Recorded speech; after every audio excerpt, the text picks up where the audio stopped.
पुढील आठवड्यात कांद्याच्या दरात होणार मोठा धमाका। तर या 4 कारणांमुळे पुढील आठवड्यात कांद्याच्या दरात होणार प्रति क्विंटल 500 ते 600 रुपयांची वाढ। राज्यातील व राज्याबाहेरील कांदा उत्पादक शेतकऱ्यांमध्ये अतिशय सकारात्मक आणि आनंदाचं वातावरण त्या ठिकाणी आहे। राज्यामध्ये सध्या कांद्याला मोठ्या प्रमाणात मागणी वाढलेली आहे। तर कांद्याचे दर हे सध्याला राज्यात 20 ते 30 रुपयांच्या आसपास आहे। तर राज्याबाहेर जवळपास कांद्याचे दर हे 40 रुपयापर्यंत पोहोचलेले आहेत। याशिवाय राज्यासह मध्य प्रदेश असेल राजस्थानमध्ये देखील कांद्याच्या लागवडीची परिस्थिती नेमकी काय आहे, नाफेड आणि एनसीपी यांच्या माध्यमातून जो खरेदी केलेला कांदा आहे त्याचा स्टॉक नेमका नाफेड आणि एनसीपी हे बाजारामध्ये कधी उतरवणार आहेत, याशिवाय आंतरराष्ट्रीय व्यापार आणि आखाती देशामध्ये कांद्याच्या निर्यातीची परिस्थिती नेमकी कशी आहे, याशिवाय येणाऱ्या हंगामामध्ये लाल कांद्याला काय बाजारभाव मिळू शकतो, कांद्याच्या प्रत्येक पैलूचं इन डेप्थ रिपोर्ट आपण व्हिडिओच्या माध्यमातून त्या ठिकाणी जाणून घेणार आहोत। त्यामुळे व्हिडिओ अगदी शेवटपर्यंत काळजीपूर्वक पाहा। आपण जे कांदा उत्पादक शेतकरी जर असाल तर चॅनलला जरूर सबस्क्राईब देखील करा। शेतकरी बंधूंनो, कांद्याच्या बाजारभावाचं गणित ठरवताना कांद्याचं लागवड क्षेत्र हे अतिशय महत्त्वाचं त्या ठिकाणी मानलं जातं। एकंदरीतच महाराष्ट्र आणि महाराष्ट्रापाठोपाठ कर्नाटक, राजस्थान आणि मध्य प्रदेश या तीनही राज्यांमध्ये कांद्याची मोठ्या प्रमाणामध्ये लागवड केली जाते आणि कांद्याच्या लागवडीवरूनच कांद्याची जी काय आवक आहे ती त्या ठिकाणी ठरवली जाते। एकंदरीतच कर्नाटकातील जो काय खरीप कांदा आहे त्याची आवक आता त्या ठिकाणी सप्टेंबरच्या एंडिंगला त्या ठिकाणी सुरू होईल, परंतु काही भागामध्ये झालेल्या पावसामुळे तेथील पिकांचं मोठ्या प्रमाणामध्ये नुकसान झालेलं आहे। दुसरीकडे मध्य प्रदेशमध्ये जो काय कांदा आहे तो कांद्याचा साठा आता संपत आलेला आहे। याशिवाय मध्य प्रदेशचा जो काय कांदा आहे त्याला उत्तरेतील जे काय राज्य आहे तिथून सर्वात मोठ्या प्रमाणामध्ये मागणी असते। याशिवाय राजस्थानमधील जो काय लाल कांदा आहे तर तो लाल कांदा सुद्धा निघायला अजून 2 ते 3 महिने त्या ठिकाणी अवकाश आहे। शिवाय अलवर मार्केटचा देखील कांदा हा त्या ठिकाणी संपलेला आहे। दुसरी गोष्ट म्हणजे नाफेड आणि एनसेपच्या माध्यमातून त्या ठिकाणी दरवर्षी महागाई रोखण्यासाठी आणि ग्राहक बाजारात भाव नियंत्रण ठेवण्यासाठी सुमारे 2 ते 5 लाख टन कांद्याचा बफर स्टॉक हा खरेदी केला जातो।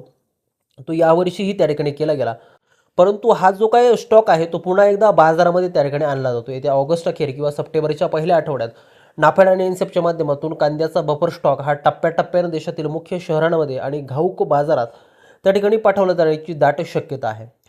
दुसरीकडे आंतरराष्ट्रीय पातळीवरती कांद्याचे नेमके दर काय आहेत हे सुद्धा पाहणं त्या ठिकाणी महत्त्वाचं ठरणार आहे, कारण की जे परकीय चलन असतं ते कांद्याच्या बाजारभावाला मुख्यत्वे करून चालना देत असतं। एकीकडे जे काही आखाती देश आहे, मग यामध्ये Dubai, Qatar, Oman, Saudi Arabia या आखाती देशांमध्ये भारतीय जो काही रब्बी कांदा आहे त्याच्या क्वालिटीला नेहमीच पसंती त्या ठिकाणी असते, परंतु सध्या त्या ठिकाणी हॉर्मुजचा प्रश्न त्या ठिकाणी ऐरणीवरती असल्या कारणानं आखाती देशांमधील जी काय निर्यात आहे ती सध्याला संथ आहे। दुसरीकडं इथंच एक मोठा ट्विस्ट आहे, कारण पाकिस्तान आणि चीनचा कांदा देखील आंतरराष्ट्रीय बाजारात स्पर्धात्मक आणि कमी दरामध्ये उपलब्ध आहे आणि हीच सर्वात मोठी अडचण भारताच्या कांदा निर्यातीसाठी ठरली आहे।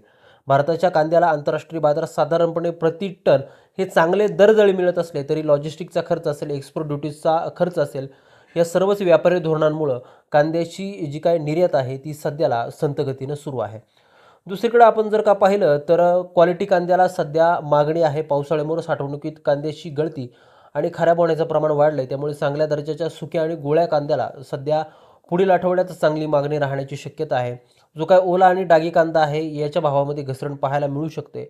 याशिवाय बाजारातील आवक कशी आहे, स्वातंत्र्य दिनानंतर पुढील जो काय काळ आहे तो सणासुदीचा आहे, मग यामध्ये गणेशोत्सव असेल, दहीहंडी असेल, ह्या अशा सर्वच सणासुदीच्या पार्श्वभूमीवरती त्या ठिकाणी देशांतर्गत कांद्याला मागणी ही त्या ठिकाणी वाढू शकते आणि कांद्याचे दर हे त्या ठिकाणी जवळपास 4,000 रुपयांचा टप्पा देखील पार करू शकतात असं बाजार अभ्यासकांचं म्हणणं आहे। त्यामुळे शेतकरी बंधूंनो, तुमचा कांदा जर चांगल्या दर्जाचा असेल तर टप्प्याटप्प्यानं विक्रीसाठी बाजारामध्ये आणा। घाई गडबडीत कांदा बाजारात आणून त्या ठिकाणी नुकसान करून घेऊ नका। तुम्हाला काय वाटतं, पुढील आठवड्यात तुमच्या भागातील बाजार समित्यांमध्ये कांद्याला काय दर मिळू शकतात? तुमच्या जिल्ह्यातील आजचे कांद्याचे दर नेमके काय आहेत तर नक्की कमेंट करून सांगा। कांदा बाजारातील अशीच अचूक आणि रोजची ताजी माहिती मिळवण्यासाठी आपल्या चॅनलला आता सबस्क्राईब करा। भेटूयात पुढच्या एका नवीन अपडेट्ससह। तोपर्यंत शेतकरी मित्रांनो, धन्यवाद।